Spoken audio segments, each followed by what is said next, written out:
राधे राधे मेरे प्यारे भाइयों बहनों माताओं व बंधुओं, संस्कार की बातें चैनल में आपका स्वागत है।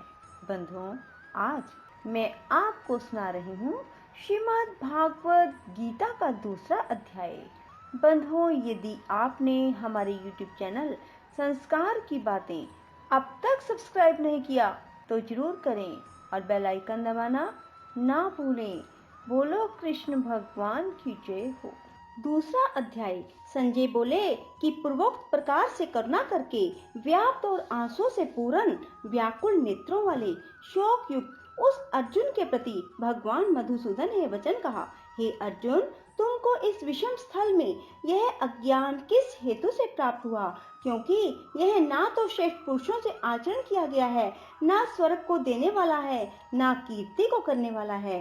इसलिए हे अर्जुन, नपुंसकता को मत प्राप्त हो, यह तेरे योग्य नहीं है। हे परम तप, तुच्छ हृदय की दुर्बलता को त्याग कर युद्ध के लिए खड़ा हो। तब अर्जुन बोले, हे मधुसूदन, मैं रणभूमि में भीष्म पितामह और द्रोणाचार्य के प्रति किस प्रकार बाणों से युद्ध करूंगा? क्योंकि हे अरिसूदन, वे दोनों ही पूजनीय हैं। इसलिए इन महानुभाव गुरुजनों को ना मारकर इस लोक में भिक्षा का अन्न भी भोगना कल्याण कारक समझता हूँ। क्योंकि गुरुजनों को मारकर भी इस लोक में रुधिर से सने हुए अर्थ और काम रूप भोगों को ही तो भोगूंगा। और हम लोग यह भी नहीं जानते कि हमारे लिए क्या करना श्रेष्ठ है, अथवा यह भी नहीं जानते कि हम जीतेंगे या हमको वे जीतेंगे। और जिनको मारकर हम जीना भी नहीं चाहते, वे ही धृतराष्ट्र के पुत्र हमारे सामने खड़े हैं। इसलिए कायरता रूप दोष करके उपहत हुए स्वभाव वाला और धर्म के विषय में मोहित चित हुआ मैं आपको पूछता हूँ, जो कुछ निश्चय किया हुआ कल्याण कारक साधन हो वह मेरे लिए कहिए। क्योंकि मैं आपका शिष्य हूँ, इसलिए आपके शरण हुए मेरे को शिक्षा दीजिए। क्योंकि भूमि में निष्कंटक धन धान्य संपन्न राज्य को और देवताओं के स्वामी पने को प्राप्त होकर भी मैं उस उपाय को नहीं देखता हूँ जो कि मेरी इंद्रियों के सुखाने वाले शोक को दूर कर सके। संजय बोले, हे राजन, निद्रा को जीतने वाले अर्जुन अंतर्यामी श्री कृष्ण महाराज के प्रति इस प्रकार कहकर फिर श्री गोविंद भगवान से युद्ध नहीं करूंगा, ऐसे स्पष्ट कहकर चुप हो गए। उसके उपरांत हे भरतवंशी धृतराष्ट्र, अंतर्यामी श्री कृष्ण महाराज ने दोनों सेनाओं के बीच में उस शोक युक्त अर्जुन को हंसते हुए से वचन कहे, हे अर्जुन, तू ना शोक करने योग्य के लिए शोक करता है और पंडितों के से वचनों को कहता है, परंतु पंडित जन जिनके प्राण चले गए हैं उनके लिए और जिनके प्राण नहीं गए हैं उनके लिए भी शोक नहीं करते। क्योंकि आत्मा नित्य है, इसलिए शोक करना अयुक्त है। वास्तव में ना तो ऐसा ही है कि मैं किसी काल में नहीं था, अथवा तू नहीं था, अथवा ये राजा लोग नहीं थे। ना ऐसा ही है कि इससे आगे हम सब नहीं रहेंगे। किंतु जैसे जीवात्मा की इस देह में कुमार, युवा और वृद्ध अवस्था होती है, वैसे ही अन्य शरीर की प्राप्ति होती है। उस विषय में धीर पुरुष नहीं मोहित होता है। अर्थात जैसे कुमार, युवा और जरा अवस्था रूप स्थूल शरीर का विकार अज्ञान से आत्मा में भासता है, वैसे ही एक शरीर से दूसरे शरीर को प्राप्त होना रूप सूक्ष्म शरीर का विकार भी अज्ञान से ही आत्मा में भासता है। इसलिए तत्व को जानने वाला धीर पुरुष इस विषय में नहीं मोहित होता है। हे कुंती पुत्र, सर्दी गर्मी सुख दुख को देने वाले इंद्रिय और विषयों के संयोग तो क्षण भंगुर और अनित्य हैं। इसलिए हे भरतवंशी अर्जुन, उनको तू सहन कर, क्योंकि हे पुरुष श्रेष्ठ दुख सुख को समान समझने वाले जिस धीर पुरुष को ये इंद्रियों के विषय व्याकुल नहीं कर सकते वह मोक्ष के लिए योग्य होता है। और हे अर्जुन, असत वस्तु का तो अस्तित्व नहीं है और सत का अभाव नहीं है। इस प्रकार इन दोनों का तत्व ज्ञानी पुरुषों द्वारा देखा गया है। इस न्याय के अनुसार नाश रहित तो उसको जान कि जिससे यह संपूर्ण जगत व्याप्त है। क्योंकि इस अविनाशी का विनाश करने को कोई भी समर्थ नहीं है और इस नाश रहित अप्रमेय नित्य स्वरूप जीवात्मा के सब शरीर नाशवान कहे गए हैं। इसलिए हे भरतवंशी अर्जुन, तू युद्ध कर, जो इस आत्मा को मारने वाला समझता है, जो इसको मरा मानता है, वे दोनों ही नहीं जानते, क्योंकि यह आत्मा ना मारता है ना मारा जाता है। यह आत्मा किसी काल में भी ना जन्मता है और ना मरता है, ना यह आत्मा होकर के भी फिर होने वाला है, क्योंकि यह अजन्मा, नित्य, शाश्वत और पुरातन है। शरीर के नाश होने पर भी यह नाश नहीं होता। हे प्रथापुत्र अर्जुन, जो पुरुष इस आत्मा को नाश रहित, नित्य, अजन्मा और अव्यय जानता है, वह पुरुष कैसे किसको मरवाता है, कैसे किसको मारता है। और यदि तू कहे कि मैं तो शरीरों के वियोग का शोक करता हूँ, तो यह भी उचित नहीं है, क्योंकि जैसे पुरुष पुराने वस्त्रों को त्याग कर दूसरे नए वस्त्रों को ग्रहण करता है, वैसे ही जीवात्मा पुराने शरीरों को त्याग कर दूसरे नए शरीरों को प्राप्त होता है। हे अर्जुन, इस आत्मा को शस्त्र आदि नहीं काट सकते और इसको आग नहीं जला सकती, इसको जल गीला नहीं कर सकता, वायु सुखा नहीं सकती, क्योंकि यह आत्मा अच्छेद्य है। यह आत्मा अदह, अक्लेद्य और अशोष्य है। यह आत्मा निसंदेह, नित्य, सर्वव्यापक, अचल, स्थिर रहने वाला और सनातन है। यह आत्मा अव्यक्त अर्थात इंद्रियों का अविष्य, और यह आत्मा अचिंत्य अर्थात मन का अविष्य, और यह आत्मा विकार रहित, ना बदलने वाला कहा गया है।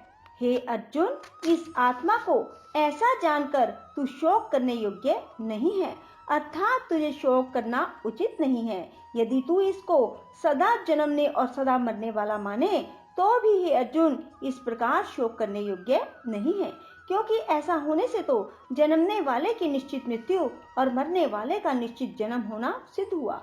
इससे तो इस बिना उपाय वाले विषय में शोक करने को योग्य नहीं है।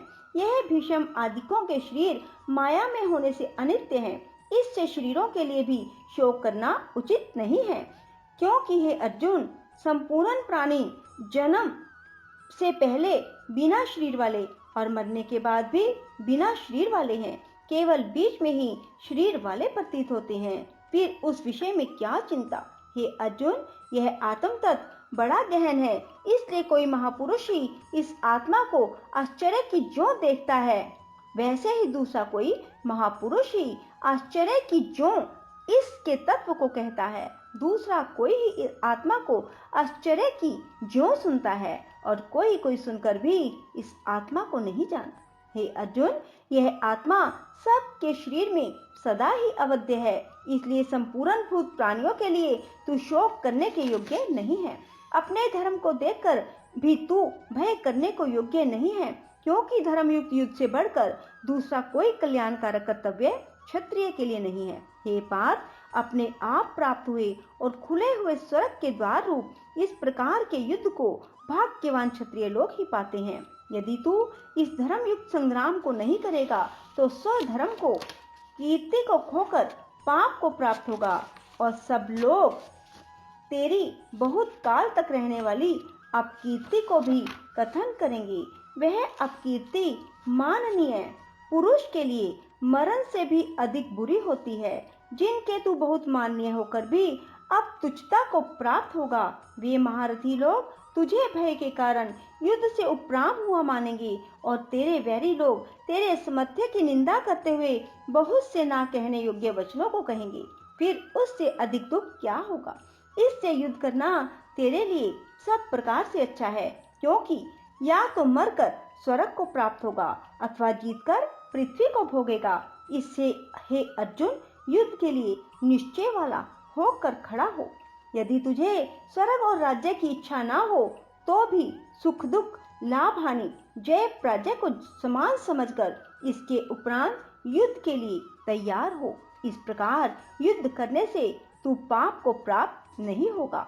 हे पार्थ, यह बुद्धि तेरे लिए ज्ञान योग के विषय में कही गई, और इसी को अब निष्काम कर्म योग के विषय में सुन।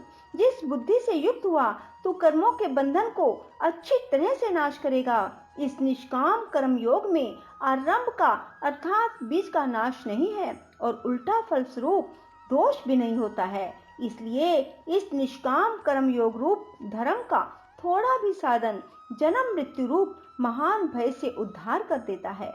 हे अर्जुन, इस कल्याण मार्ग में निश्चयात्मक बुद्धि एक ही है और अज्ञानी पुरुषों की बुद्धियां बहुत भेदों वाली अनंत है। हे अर्जुन, जो सकामी पुरुष केवल फल श्रुति में प्रीति रखने वाले, स्वर्ग को ही परम श्रेष्ठ मानने वाले, इससे बढ़कर और कुछ नहीं है, ऐसे कहने वाले, हे अविवेकी जन, जन्म रूप कर्म फल को देने वाली और भोग और ऐश्वर्य की प्राप्ति के लिए बहुत सी क्रियाओं के विस्तार वाली इस प्रकार की जिस दिखाऊ शोभायुक्त वाणी को कहते हैं। उस वाणी द्वारा हरे हुए चित्त वाले, भोग और ऐश्वर्य में आसक्ति वाले उन पुरुषों के अंतःकरण में निश्चयात्मक बुद्धि नहीं होती। शेष अगले अध्याय में। राधे राधे। जय श्री कृष्णा। ओम हरे राम राम राम हरे हरे, हरे कृष्ण कृष्ण कृष्ण हरे हरे। ओम हरे राम राम राम हरे हरे, हरे कृष्ण कृष्ण कृष्ण हरे हरे। ओम हरे राम राम राम हरे हरे, हरे कृष्ण कृष्ण कृष्ण हरे हरे। ओम हरे राम राम राम हरे हरे, हरे कृष्ण कृष्ण कृष्ण हरे हरे। ओम हरे राम राम राम हरे हरे, हरे कृष्ण कृष्ण कृष्ण हरे हरे।